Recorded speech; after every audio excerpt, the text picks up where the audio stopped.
है अर्जुन तुम्हारा क्या गया जो तुम रोते हो, तुम क्या लाए थे जो तुमने खो दिया, तुमने क्या पैदा किया था जो नष्ट हो गया, तुमने जो लिया यहीं से लिया, जो दिया यहीं पर दिया, जो आज तुम्हारा है कल किसी और का होगा, क्योंकि परिवर्तन ही संसार का नियम है।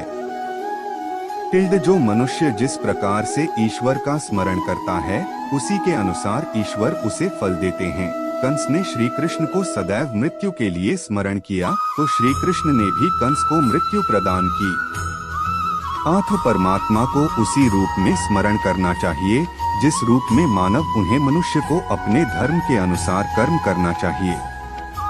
जैसे विद्यार्थी का धर्म विद्या प्राप्त करना, सैनिक का धर्म देश की रक्षा करना आदि। जिस मानव का जो कर्तव्य है उसे वह कर्तव्य पूर्ण करना चाहिए। मैं सभी प्राणियों को एक समान रूप से देखता हूँ। मेरे लिए ना कोई कम प्रिय है ना ही ज्यादा, लेकिन जो मनुष्य मेरी प्रेम पूर्वक आराधना करते हैं वो मेरे भीतर रहते हैं और मैं उनके जीवन में आता हूँ। जिसने मन को जीत लिया है उसने पहले ही परमात्मा को प्राप्त कर लिया है, क्योंकि उसने शांति प्राप्त कर ली है। ऐसे मनुष्य के लिए सुख दुख, सर्दी गर्मी और मान अपमान एक से हैं। न तो यह शरीर तुम्हारा है और न ही तुम इस शरीर के मालिक हो। यह शरीर 5 तत्वों से बना है, आग, जल, वायु, पृथ्वी और आकाश। एक दिन यह शरीर इन्हीं 5 तत्वों में विलीन हो जाएगा। मानव कल्याण ही भगवत गीता का प्रमुख उद्देश्य है, इसलिए मनुष्य को अपने कर्तव्यों का पालन करते समय मानव कल्याण को प्राथमिकता देना चाहिए। इतिहास कहता है कि कल सुख था, विज्ञान कहता है कि कल सुख होगा, लेकिन धर्म कहता है कि अगर मन सच्चा और दिल अच्छा हो तो हर रोज सुख होगा।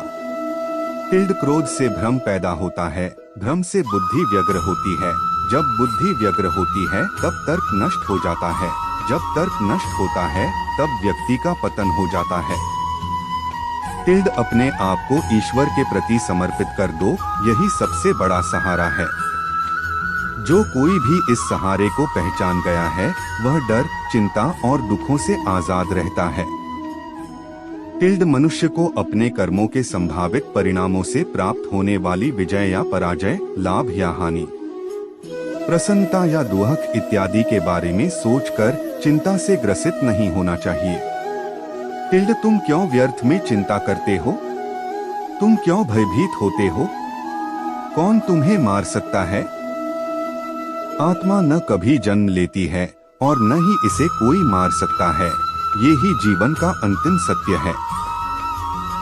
जिसने मन को जीत लिया है उसने पहले ही परमात्मा को प्राप्त कर लिया है, क्योंकि उसने शांति प्राप्त कर ली है। ऐसे मनुष्य के लिए सुख दुख, सर्दी गर्मी और मान अपमान एक से हैं। श्रेष्ठ पुरुष को सदैव अपने पद और गरिमा के अनुरूप कार्य करने चाहिए, क्योंकि श्रेष्ठ पुरुष जैसा व्यवहार करेंगे तो इन्हीं आदर्शों के अनुरूप सामान्य पुरुष भी वैसा ही व्यवहार करेंगे।